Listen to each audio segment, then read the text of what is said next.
Zelensky pète les plombs là. Il vient de franchir un cap, mais c'est pas un cap politique, on est sur un cap psychiatrique. Il est devenu fou le mec. Je sais pas s'il a dit ça dans son état normal, mais quand même. Le mec menace officiellement les chefs d'État qui oseraient se rendre à Moscou le 9 mai pour les célébrations du jour de la victoire. Vous savez, de cette deuxième guerre mondiale où il y a, je crois que c'est 26 ou 27 millions de soviétiques qui y sont passés pour en finir avec le nazisme. Et là, le gars arrive et il te dit quoi ?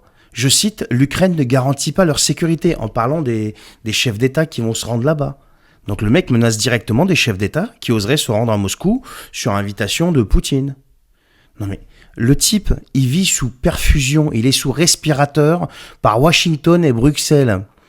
Et il vient jouer au parrain sur la scène internationale et à la provocation inédite.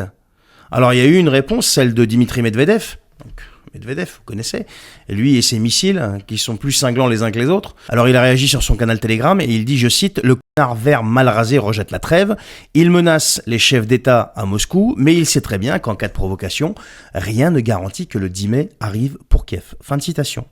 Je ne sais pas si vous savez ce que ça veut dire. Alors, ça veut dire quoi ? Ça veut dire que si jamais il se passe quelque chose lors de ces célébrations à Moscou, je pense qu'on verra quelque chose arriver sur Kiev qu'on n'a jamais vu jusqu'à présent. Et cette fois-ci, à mon avis, ils le feront. Donc, si on prend un petit peu de recul, on se rend compte qu'on en est arrivé à un point où on a un type qui est complètement hystérique, qui est cramé par la guerre, qui est maintenu en vie par des milliards occidentaux, donc par vos milliards, par nos milliards, qui menace des dirigeants étrangers sur un sol étranger, et dans le même souffle, il insulte la mémoire du 9 mai, où des millions et des millions et des millions de soviétiques se sont sacrifiés pour en finir avec le nazisme. C'est ça votre héros démocratique ? Et pendant qu'il joue avec le feu, nous en Europe, on fait quoi ? Ben, on aligne les chèques et les virements. C'est les milliards pour qu'ils balancent ce genre de provocation, en fait. Quand ils s'achètent pas des villas avec.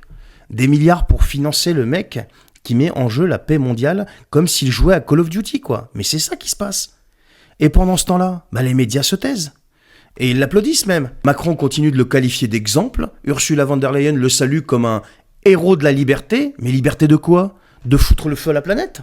Pendant que Trump et Poutine, les Chinois, etc. parlent de paix, Zelensky aujourd'hui est en roue libre totale. Et ceux qui le soutiennent, l'arme et le flattent, sont complices de sa future chute. C'est ça qui va se passer. Jamais une puissance nucléaire n'a perdu une guerre. Et le problème, c'est que quand il va chuter, eh bien, il risque de nous entraîner avec lui. Donc, je pense à mon niveau d'humble citoyen qu'à un moment donné, il va falloir arrêter de jouer avec les allumettes près de la poudrière, quoi, si tu vois ce que je veux dire. Parce que là, on n'en est pas loin, en fait. Le feu va prendre, et si ça prend, là, je pense qu'on verra quelque chose qu'on n'a jamais vu encore. Et pour tous les héros de canapé, là, sortez de vos canapés, allez là-bas, d'accord ? Arrêtez de brailler depuis Paris. Donc voilà. Allez, je vous souhaite une bonne journée.